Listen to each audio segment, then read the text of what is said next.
moins ix carré, c'est moins I carré moins 1 fois x carré. Donc, on a moins x carré. Quand on fait le changement de x à moins ix, la dérivée de y par rapport à x va aussi changer. Vous aurez dy sur dx qui va changer pour devenir moins 1 sur i dy sur dx. Et vous prenez encore sa dérivée par rapport à x, puisque vous voulez y'', vous aurez 1 sur moins i fois 1 sur moins i dy sur dx, donc vous aurez 1 sur moins 1. Et donc 1 sur moins 1 multiplié par moins 1, ça fait plus x carré fois la dérivée seconde de y par rapport à la nouvelle variable. Je vais écrire simplement y'', mais c'est sous-entendu que ce y dépend de moins ix. Ceci plus, alors on a x mais qui est moins ix. Or la dérivée de y par rapport à moins ix, c'est 1 sur moins i fois la dérivée de y par rapport à x. Donc avec 1 sur moins i fois moins i, on a 1. N'est-ce pas? Ce terme annule, si on peut dire, celui-là. Pour simplifier, on écrit xy' plus x carré, c'est moins x carré, moins a carré, y égale 0. On a donc moins x carré moins a carré dans la parenthèse. On peut écrire simplement moins entre parenthèses x carré plus a carré y égale 0. Et ici x carré y'' plus x y'. Vous voyez la différence entre l'équation classique ou l'équation standard de Bessel, où on a ici plus, mais entre parenthèses x carré moins a carré, alors qu'avec la fonction de Bessel modifiée, on a ici moins avec, dans la parenthèse, x carré plus a carré. La solution générale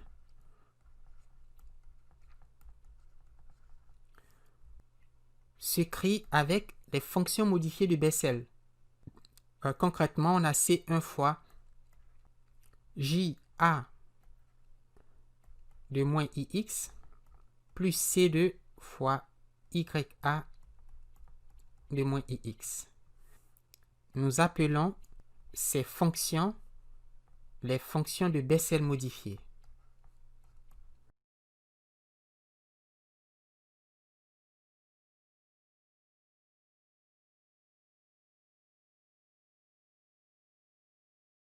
La fonction j indice a de moins ix est notée ia de x et la fonction y indice a de moins ix est notée ka de x. Pour nous, il suffit de savoir que ce sont des fonctions de Bessel modifiées. Alors voyons maintenant les fonctions élémentaires de Bessel.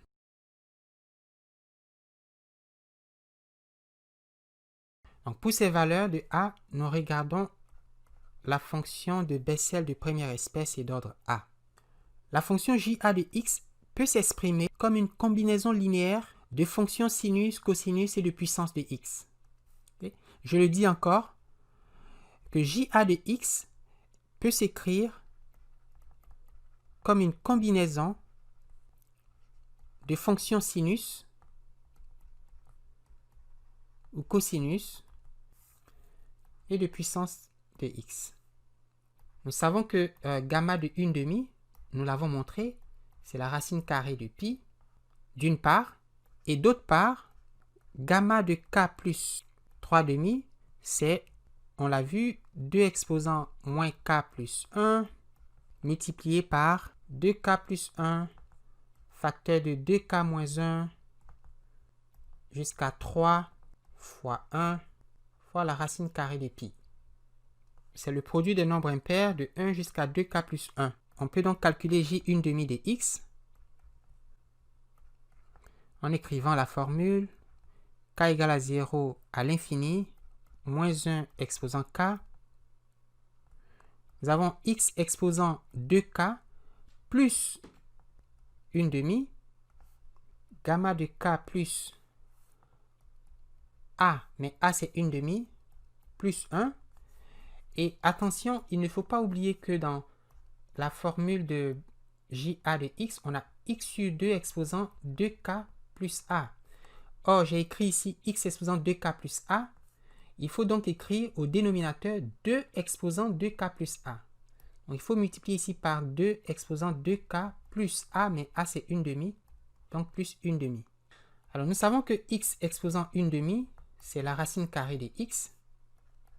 Nous pouvons donc écrire J 1/2 de X égale, regardez ce thème, c'est X exposant 2K fois X exposant 1/2. Et comme X exposant 1/2, c'est la racine de X, nous allons écrire racine carrée de X à l'extérieur de la somme, puisque la racine de X ne dépend pas de l'indice K, fois la somme quand K varie de 0 à l'infini de moins 1 exposant K fois X exposant 2K sur K factoriel fois gamma de K plus 1/2 plus 1, ça fait 3/2. Donc ici, je mets 3/2. Ici, j'ai 2 exposant 2K plus 1/2.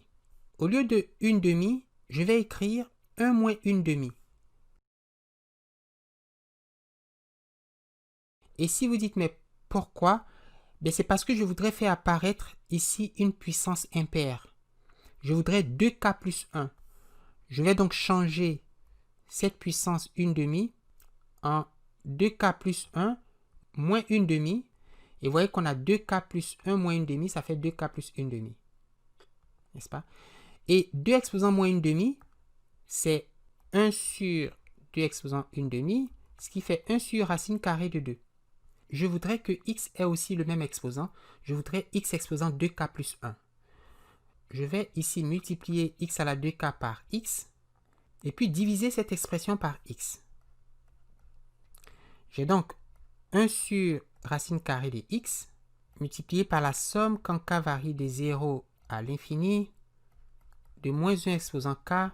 Ici, c'est X exposant 2K plus 1 et ici, 2 exposant 2K plus 1, mais fois 2 exposant moins 1/2. Donc, on aura ici 1 sur racine de 2, ça fait racine carrée de 2. Ce qui donne racine carrée de 2 sur X multiplié par, alors je vais écrire cette somme. Alors, c'est ici qu'il faut rappeler que nous avons l'expression de gamma de K plus 3/2. Donc, si on prend tout ceci et qu'on remplace ici, remarquez la présence du thème racine carrée de pi, racine de 2 sur x fois 1 sur racine carrée de pi. Et là, je vous encourage à faire les simplifications. Vous trouverez moins 1 exposant k, x exposant 2k plus 1. Donc, le numérateur ne change pas. Mais au dénominateur, 2k plus 1 factoriel. Et ça nous fait penser immédiatement à la série de Taylor de la fonction sinus. 2 sur πx fois sinus de x.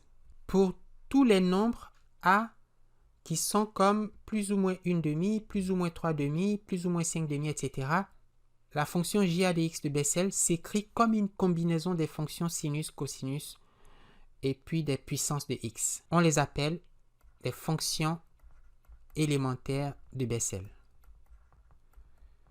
Alors ça, c'est la fonction 1/2 que vaut j moins 1/2 de x.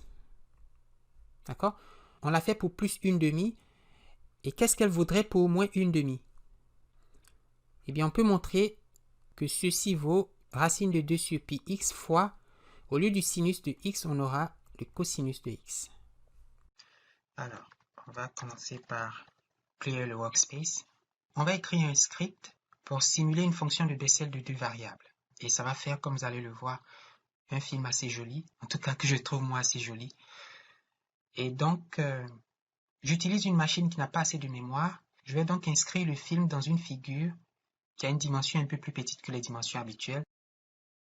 Je vais l'appeler film Bessel. Alors, si vous avez une machine suffisamment forte, avec beaucoup de mémoire, vous n'avez pas besoin d'écrire la première ligne. D'accord? C'est pour éviter un crash que je vais définir la position de la figure. Virgule. Alors, on va le mettre dans le rectangle 100, 250, 300, 200. Il faut demander à MATLAB d'allouer suffisamment de mémoire pour stocker les frames du film. On va créer un film de 15 frames. J'appelle M la matrice dans MATLAB qui va contenir ces frames. Et on la crée au moyen de la formule movie in. On veut 15 frames. Donc 15. C'est une fonction de Bessel de deux variables, x et y, qu'on va construire sur le domaine des valeurs de x et y suivants. Donc, x, y égale, on va faire un maillage, mesh grid, de l'intervalle, disons, moins 10 à 10 sur l'axe des abscisses et moins 10 à 10 sur l'axe des ordonnées. Moins 10 à 10. Et je vais discrétiser avec un pas de 0,5. Alors ça sont les variables x et y. Pour chaque frame, nous allons calculer la fonction de Bessel d'ordre 0 de ces variables x et y. Et comme il y a 15 frames, il faut donc une loupe. Donc for k égale à 1 à 15, j'appelle z l'évaluation de la fonction de Bessel pour les variables x et y. Et dans MATLAB, la fonction de première espèce se note Bessel j. On aura donc z égale Bessel j d'ordre a égale à 0, mais MATLAB l'appelle nu. Et de k-1, alors ça c'est la fonction 0.2 plus, je vais prendre la racine carrée de x carré plus y carré, d'accord? Donc x point carré plus y point carré, point virgule, et je viens de calculer pour les 15 frames, Bessel de première espèce d'ordre 0. Et on va demander à MATLAB de nous créer une surface de cette fonction sur le maillage de moins 10 à 10 sur l'axe des abscisses et de moins 10 à 10 sur l'axe des ordonnées. Pour faire une surface, on va appeler la fonction surf de MATLAB qui prend x, y et z. Et comme on a une troisième variable z, je vais définir les propriétés de l'axe comme, alors on a dit moins 10 à 10 sur l'axe des x, moins 10 à 10 sur l'axe des ordonnées, et on va prendre moins 0,5 à 1 sur l'axe des z. J'appelle la figure film Bessel. Film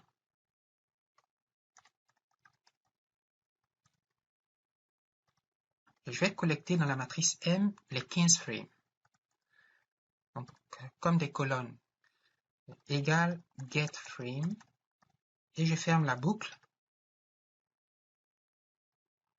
Pour que le film soit intéressant, on va créer un ordre de déroulement du film, je l'appelle frame order, qui va de, on va dire, 1 à 15 en avant, et puis en arrière, de 14 à 1. Alors on va répéter, j'appelle nRepeat, le film 6 fois. Vous pouvez le répéter 10 fois ou 15 fois, ma machine n'est pas assez solide pour faire. Et j'appelle la fonction movie qui prend la matrice M, donc qui prend les 15 frames, et on va lui donner comme argument le nombre de répétitions et le frame order. Oui. Alors,